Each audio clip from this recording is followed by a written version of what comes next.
tenemos una gratísima visita, ¿no? Nuestro amigo, buen periodista, Martín Lobatón Montoya, ¿no? Periodista peruano. Siempre lo hemos molestado. Ingresaba a través del hilo telefónico, a través del Zoom, desde Caracas, de Venezuela, porque él es director del noticiero Despelote Noticias de Radio 101.1 en Caracas, Venezuela, una de las radios más influyentes. Y hoy está en Lima, y que aprovechemos la oportunidad para saludarle, darle la bienvenida, y qué bien que nos visite hoy en RCR, Red de Comunicación Regional. Qué gusto saludarte, Martín. En realidad un gusto especial, somos amigos de la universidad, nos conocemos, estamos en este tráfago periodístico. Así es, no, primero, los buenos días para todos los amigos que nos están viendo, nos están escuchando. Segundo, el gusto es mío, ¿no? Poder estar aquí compartiendo contigo después de más de 30 años que no tenemos contacto físico, ¿no? Así es. El cariño es el mismo. Así es, el cariño es el mismo, la amistad sí. es la misma, ¿no? Y bueno, y nunca me ha molestado, más bien para mí era grato compartir. Sobre todo porque he visto, y disculpa que me adelante un poco, ya tengo casi 2 semanas aquí, y he visto como que se impone la desinformación que la información, ¿no? Por los intereses que habíamos comentado en programas anteriores. ¿Cómo es que está la situación en estos momentos en Venezuela? Tú la conoces de primera mano, eres periodista, estás compartiendo siempre información con líderes de allá, de Venezuela, con representantes, con referentes de opinión. ¿Cómo estás mirando tú la situación allá? Mira, José, como te dije la otra vez, lo que pasa es que uno cuando trata de ser lo más objetivo posible, lo más imparcial posible, siempre tú tienes que afectar a uno de los sectores con tu comentario. La realidad en Venezuela, es verdad, o sea, no podemos engañarnos, no podemos mentirnos, que la situación país actual, la gran responsabilidad la tiene un gobierno que está desgastado, pues 25 años de gobierno cualquiera se desgasta, ¿no? Un gobierno que cometió muchos errores en materia de programas económicos o políticas económicas implementadas, persecución a la propiedad privada, el problema del control de cambio, el problema, por ejemplo, también de la corrupción, que no podemos pasarla por alto. Incluso el mismo gobierno denunció varios casos de corrupción. En el marco, pues, de repente, las disputas internas que pueden haber en el partido de gobierno o en los sectores de gobierno. Pero eso tampoco quita de que hay otro sector político que en estos 25 años también tiene corresponsabilidad con lo que está pasando en el país. O sea, el país está polarizado hace 25 años. Chávez polarizó el país, un sector cayó en esa jugada de polarización y entonces llegó al momento de que ambos tienen poder político y tienen poder económico. Ambos polos. Entonces, cuando la gente exige un cambio, el cambio no solo es salir de Maduro. Todo el mundo, desde el 80 y tantos, casi 90, quiere salir de Maduro.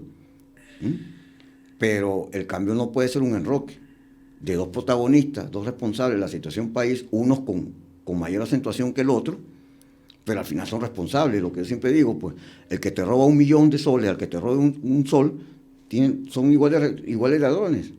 No es la cantidad, es la actitud, la conducta. Entonces, este sector opositor, al que yo llamo la extrema oposición, los radicales del país, de la oposición al gobierno de Maduro, son los mismos protagonistas que cuando estaba Chávez. 25 años de confrontación política. Han sido 25 años de confrontación política que han generado simplemente problemas económicos, problemas sociales en el país. O sea, no hay una propuesta de país claro, pues un proyecto de país claro que te propongas. Simplemente la campaña es, hay que salir de Maduro, pero ¿cuál es la propuesta clara del país? Ahora, Maduro puede ser calificado desde tu experiencia, además, tú estás aficado más de 30 años allá en Venezuela, ¿puede ser calificado como una dictadura? Mira, dictadura con un gobierno interino que se paseó por todo Venezuela, pregunto yo, ¿no? Un Juan Guaidó que nunca fue detenido, un Juan Guaidó que promovía un gobierno paralelo prácticamente, que eso, en el término constitucional, en el término democrático, se puede considerar como un golpe institucional, un golpe de Estado. El generar tú un gobierno paralelo, en las cuales tú tienes un tribunal en el exilio que no sirve para nada, porque, por ejemplo, yo tengo un problema legal. ¿A dónde tengo que acudir? ¿Acaso yo de Venezuela viajo a Estados Unidos para hacer una denuncia en ese tribunal del exilio? Yo me rijo a las instituciones del Estado que están vigentes en el país, te quieran, te gusten o no te gusten, ¿me entiendes? Entonces tenemos un ministerio público paralelo. O sea, ¿me entiendes lo que quiero decir? O sea, Eso fue un gobierno de fantasía prácticamente, un gobierno que engañó muchachos, pues engañó muchos venezolanos que creían en eso y generó más desesperanza, porque esta ha sido una oposición que ha venido generando desesperanza, mucha desesperanza en el venezolano. Y parte de la migración también es parte de eso, porque los caminos que se actuaron, por ejemplo, golpe de Estado, las guarimbas, que son allá las protestas de calle con violencia, el caso, por ejemplo, de la abstención, que ese sería un tema que de repente mucha gente desconoce, el tema de la abstención, pero casualmente es el meollo del problema. ¿Me entiendes? Que actualmente, casualmente permitió de que el Partido Socialista Unido de Venezuela y los partidos aliados que se congregan pues, en lo que se llama el polo patriótico, tengan la mayoría absoluta en la Asamblea, la gran mayoría en la Asamblea Nacional. 156 diputados contra 20 y tantos de oposición, pero es una oposición que no es la oposición de María Corina ni del mundo. Es otra oposición que está invisibilizada y que siempre ha sido desacreditada por los medios de comunicación en las redes sociales. El último proceso, de tu perspectiva, de tu mirada cercana ya, ¿ha sido transparente el último proceso? Mira, hay ciertas dudas, ¿no? O sea, como te digo, aquí no se trata de defender al gobierno, ni mucho menos al Consejo Nacional Electoral. El Consejo Nacional Electoral está en deuda. Ese sector, hay un sector de oposición, porque eran 10 candidatos, hay 8 candidatos que están también exigiendo los resultados publicados en la página del Consejo Nacional Electoral, como tradicionalmente se ha hecho. Después de culminados todos los procesos electorales, nunca se publican las actas, ¿eh? Nunca se han publicado las actas, lo que se publican son resultados por mesa electoral, por centro electoral, por parroquias, por municipios, por estados y a nivel nacional. Esas son las publicaciones. Yo no sé a dónde sacan, hay que publicar las actas, pero si nunca se publicaron las actas.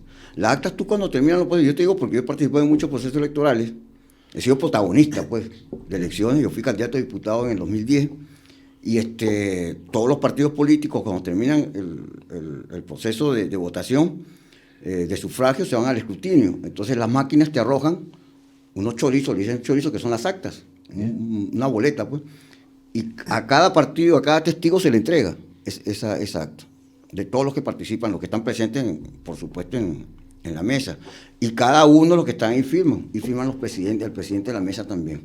¿Me entiendes? Entonces, esto quiere decir entonces que los partidos que tuvieron testigos tienen las pruebas, que son las actas, pero esas actas nunca han sido publicadas en ningún momento por el Consejo Nacional Electoral. Siempre nada más se publican los resultados. Pero si y cada sala situacional, cada sala situacional tendrá su resultado. Pues, por ejemplo, a mí me extraña que uno de los candidatos, Enrique Márquez, diga que él tiene el 30%.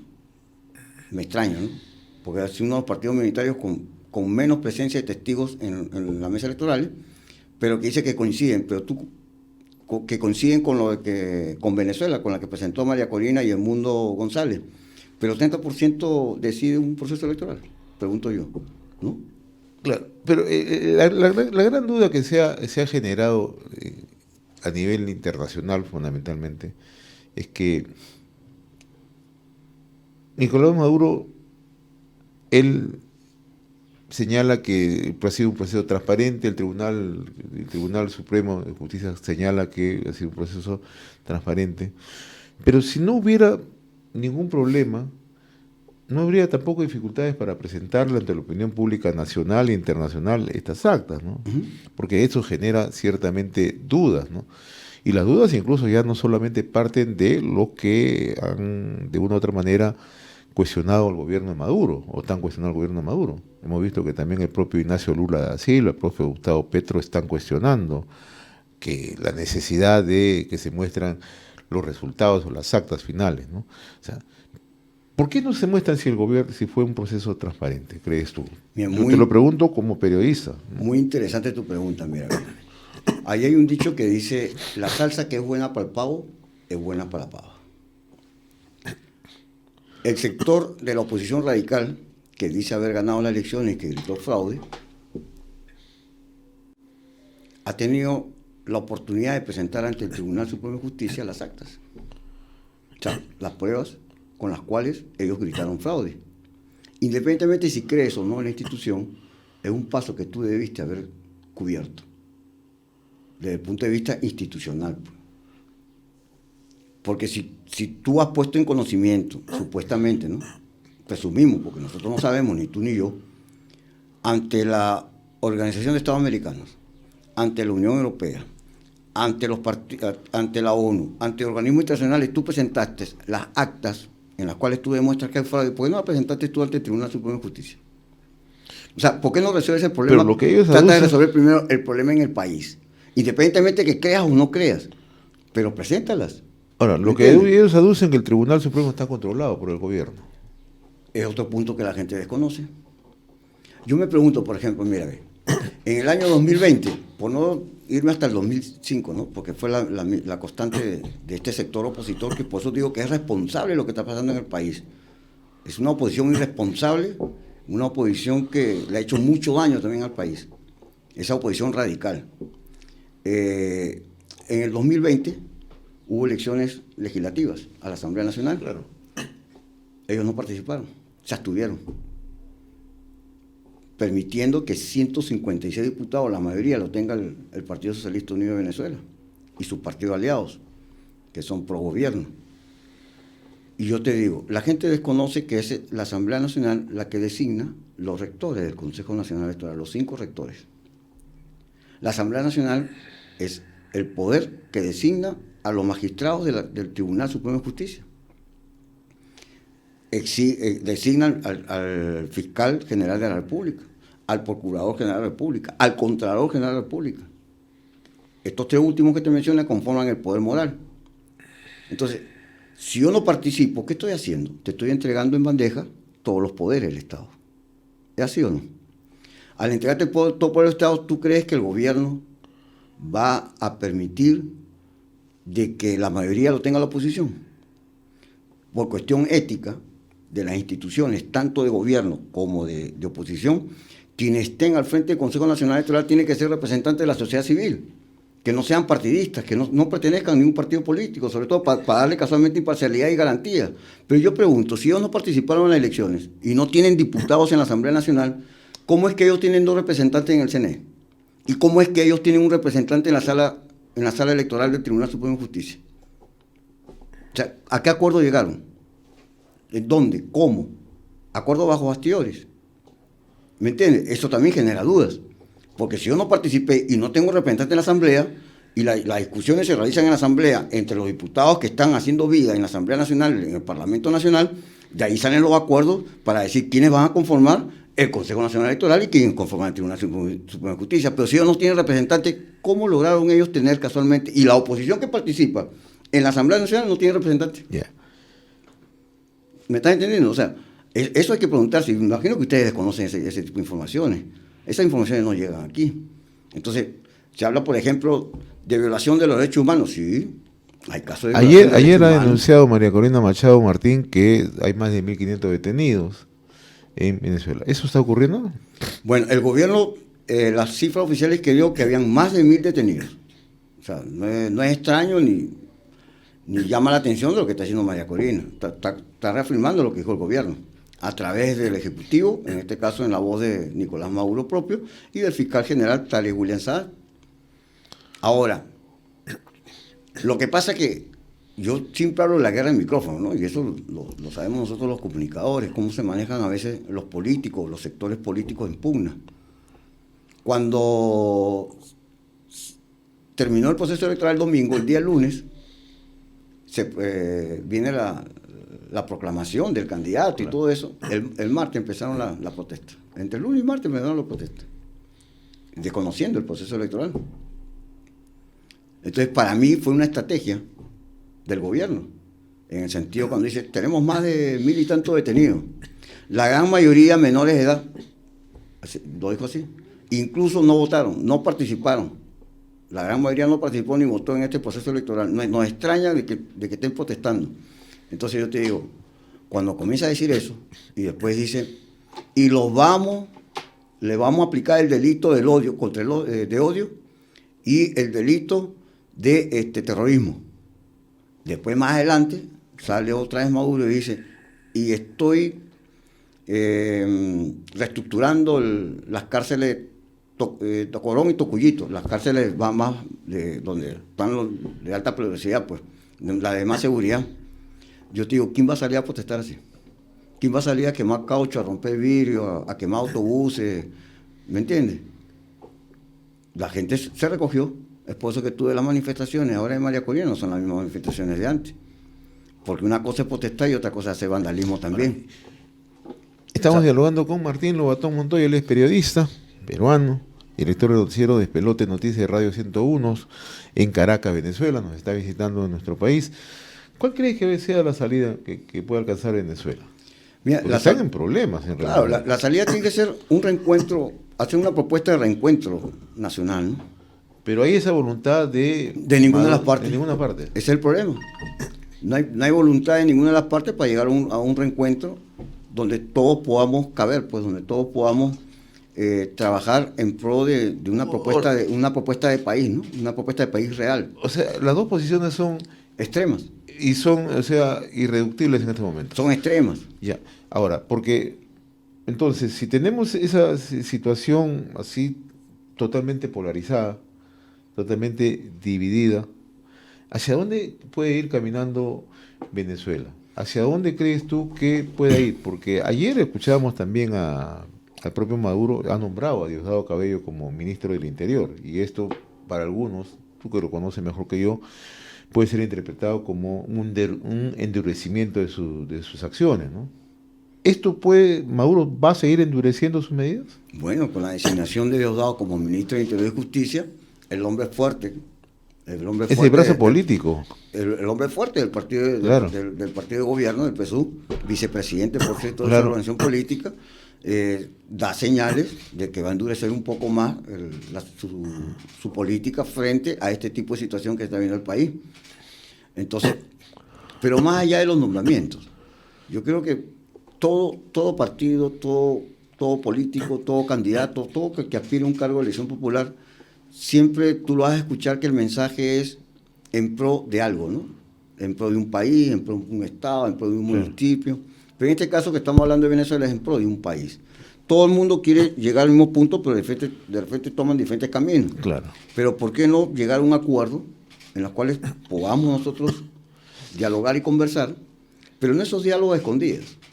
En esos diálogos que se realizaban en Noruega, en Barbados, en México, en República Dominicana, que la gente desconoce qué es lo que discuten, y donde uno de repente se le escapa la lengua y sale el vocero principal del gobierno y dice, ya, pues, si ustedes siguen hablando, en cualquier momento yo saco a relucir lo que conversamos, ¿me entiendes? Bajo esas amenazas, ¿me entiendes? O sea, entonces significa que debajo de los que nos presentan a nosotros como un diálogo, hay otro tipo de conversaciones, que claro, dejan en duda también a esa dirigencia política.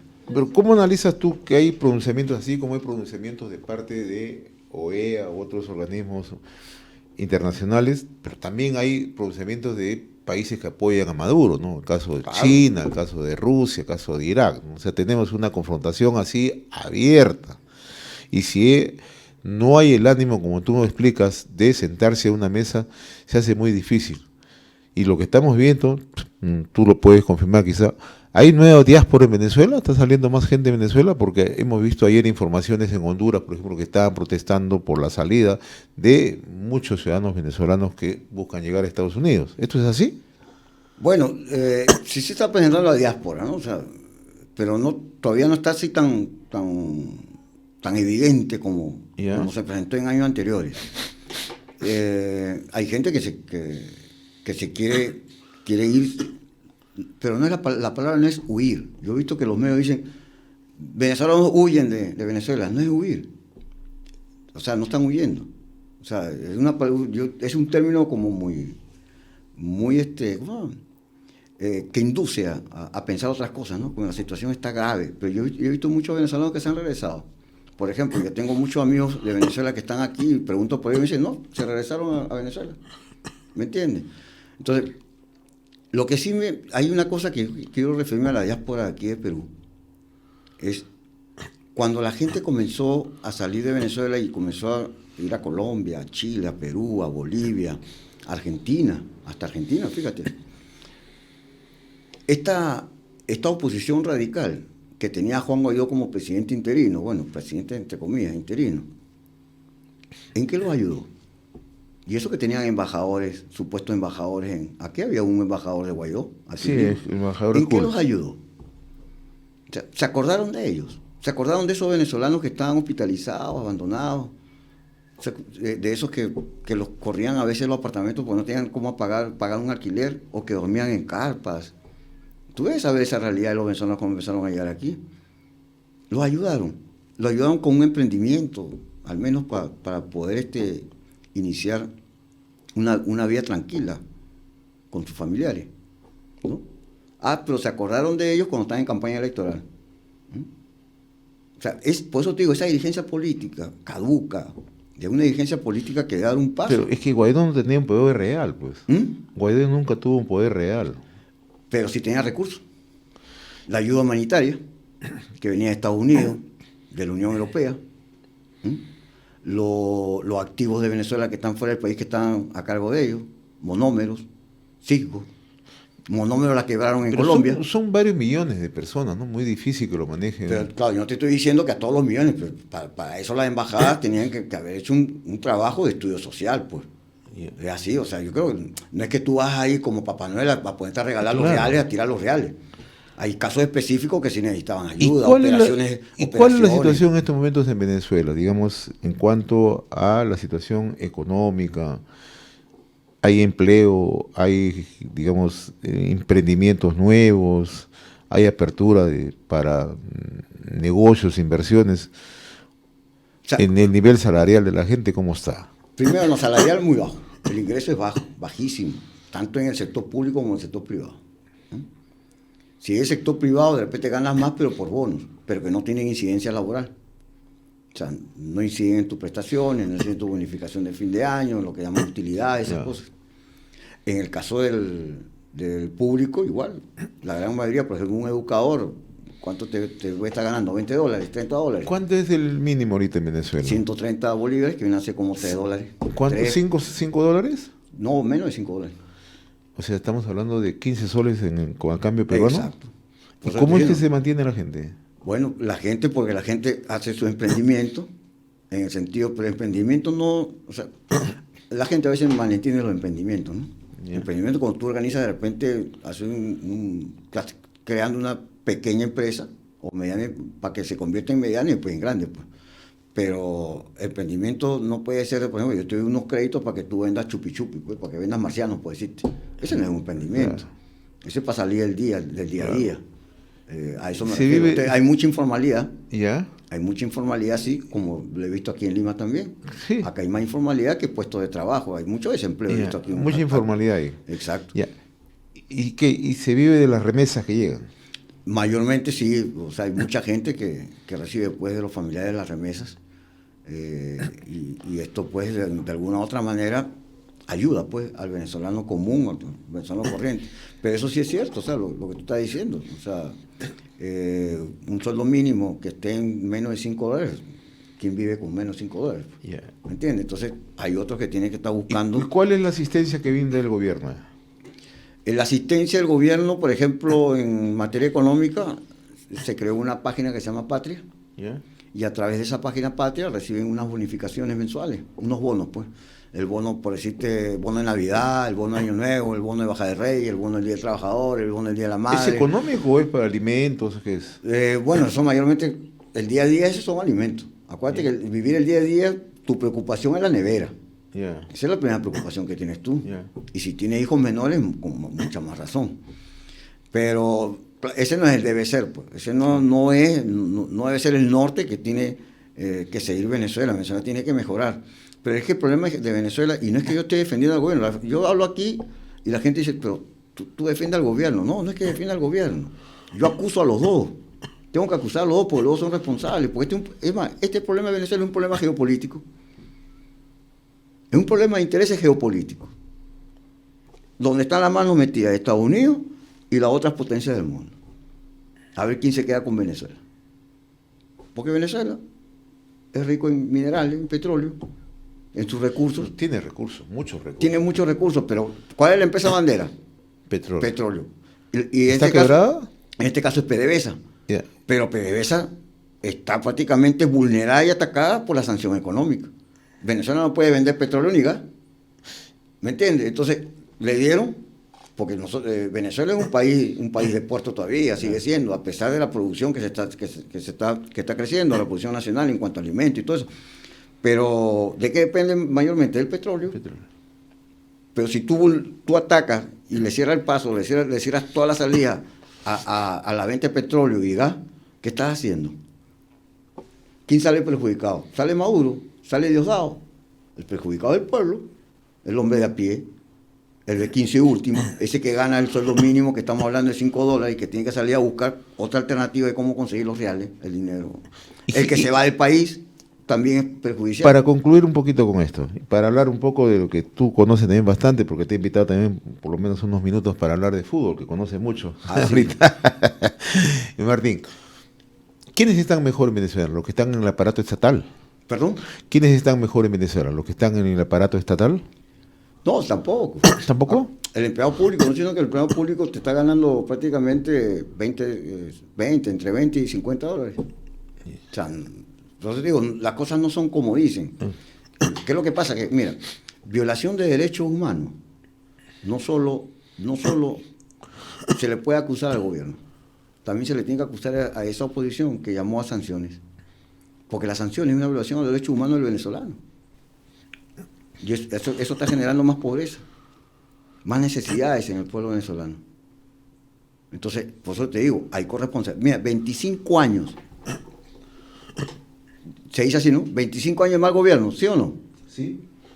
25 años una mala dirigencia opositora que no sabía cómo salir de este gobierno. Porque supuestamente los que hacen las propuestas y que buscan los caminos es la dirigencia política. Pero si tú te equivocaste en todas esas caminas y llevaste a todo un pueblo, a todo un elector que quiere un cambio, lo llevaste a calles ciegas, la gente que generas tú, desesperanza, decepción. ¿Y la decepción y desesperanza en qué se traduce? Casualmente que la gente se va del país también. Así de sencillo. Sé que tu pasión es el fútbol, Martín. Tú sigues muy de cerca del fútbol. Siempre. Venezuela está muy bien, ¿no? Sí, ha mejorado bastante. Está un pie de mundial, ¿no? Está un pie, va a cuartos, por cierto. ¿Crees tú que va al está mundial? en posición de clasificación. ¿Crees tú que va al mundial? Yo dije que en esta oportunidad sí iba Venezuela al mundial. Muy bien. ¿Y por Creo qué? que ¿Se ha hecho buen trabajo o qué? sí, bueno, se ha venido trabajando mucho en lo que significa las divisiones inferiores. Ya. Si tú has visto, Venezuela ha venido Y tiene compitiendo muchos jugadores jugando en internacionalmente, ligas extranjeras, ¿no? que no lo tiene Perú, ¿no? Sí, no lo tiene Perú. Que antes lo tenía Perú, Sí. ahora lo tiene Venezuela. Sí. Entonces, inclusive hay jugadores que juegan en equipos reconocidos en España. Sí. Entonces, Venezuela ha crecido mucho futbolísticamente, dejó ser la cenicienta del fútbol Sí. aquí en Sudamérica, en la Conmebol, y creo que tiene una gran oportunidad de llegar al Mundial. Triste para mi Perú, pues, que vamos último en la tabla. Sí. Hemos tenido mala suerte, de repente no se ha dado ese cambio generacional que esperábamos. La Copa América no se utilizó casualmente para potenciar aquellos jugadores que se pueden haber descubierto en esta Copa América, y se optó por Cueva, por Guerrero, por ya jugadores que ya están de salida. Pues yo recuerdo mucho, por ejemplo, en el Mundial de España 82. Ese Mundial era de Julio César Uribe, claro. No era de Cubillas. Y creo que estábamos en la universidad y lo conversábamos, Exacto, ¿no? no era Uribe era Cubillas. Uribe era un genio. Claro, el diamante negro. Un genio, Entonces, claro. pero en esa oportunidad Tim prefirió a Cubillas. A Cubillas, claro. Y a Cubillas venía en bajada. Así es. No estaba desacreditando a Cubillas. Lo que pasa es que, bueno, ya, tu época pasó. Claro. ¿Sí o no? Tu época pasó. Dale chance. Y en ese momento Julio César Uribe estaba. Y nosotros ganamos el centenariazo fue por Julio César Uribe contra Uruguay. Así es. ¿Me entiendes? No, y además venía jugando en Italia, un jugador con mucho oficio, con todo eso, ¿no? Claro. Ahora, la actitud de Julio César Uribe es distinto. Pues, o sea, yo estoy hablando de Julio César Uribe, el futbolista, el deportista. Claro. Es como, yo hablo mucho con mi hermano, pues a mi hermano también le encanta el fútbol, somos hinchas de la U los dos, por cierto. Un abrazo para todos los cremas.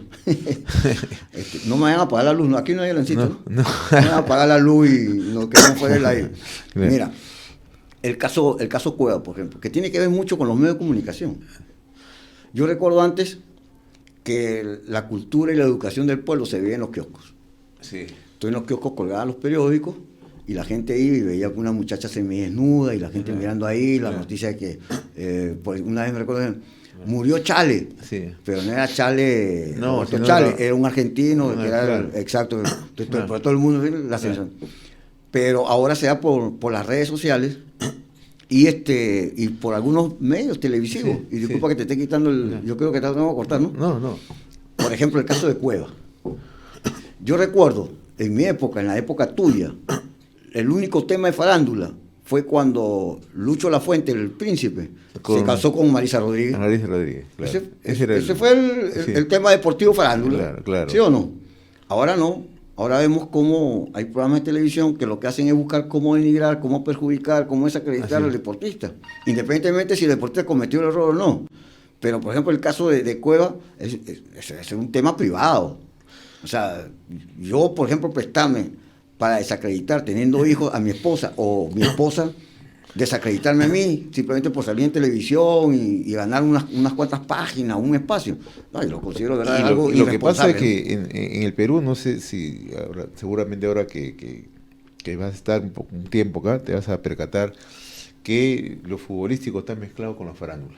Sí, está muy mezclado. Está muy muy mezclado. mezclado, o Por sea, eso te digo, en mis tiempos era eso, era más hermético. La vida Sí. privada del futbolista era más hermética, Sí. era más respetada, el futbolista era No, más... ahora no, ahora se ha Entonces, vulnerado todo eso. Ahora veo, por ejemplo, intereses, por ejemplo, de algunos programas, no los voy a mencionar, por cierto, Ya. que para mí no están a la altura, por Claro. ejemplo, de un pueblo que Claro. quiere salir de su Así desarrollo. es, ¿no? Martín. Martín, yo te agradezco infinitamente. Vas a estar un mes acá, seguramente vamos a tener la oportunidad de seguir conversando de varios temas acá y la verdad que es un gusto tenerte acá en RCR, la verdad es una satisfacción. El gusto es mío, José, gracias por la invitación, un abrazo y de verdad, bueno, espero que se hayan enterado algunos puntos que de repente desconocían. Así es. Y yo nunca he sido ni chavista ni maurista, y no lo soy tampoco, sino simplemente trato de verlo como periodista, pues como ciudadano. Y como un lo que ciudadano lo que nosotros hacemos, intentamos hacer en RCR es acá colocar los puntos de vista de ambos lados, ¿no? Porque es para poder un poco también sopesar lo que ocurre, ¿no? Y siempre suelo molestarte para efecto de conocerlo, cómo pasa, cómo transcurren los días en Venezuela. Te agradezco, Martín. Un abrazo, mi hermano.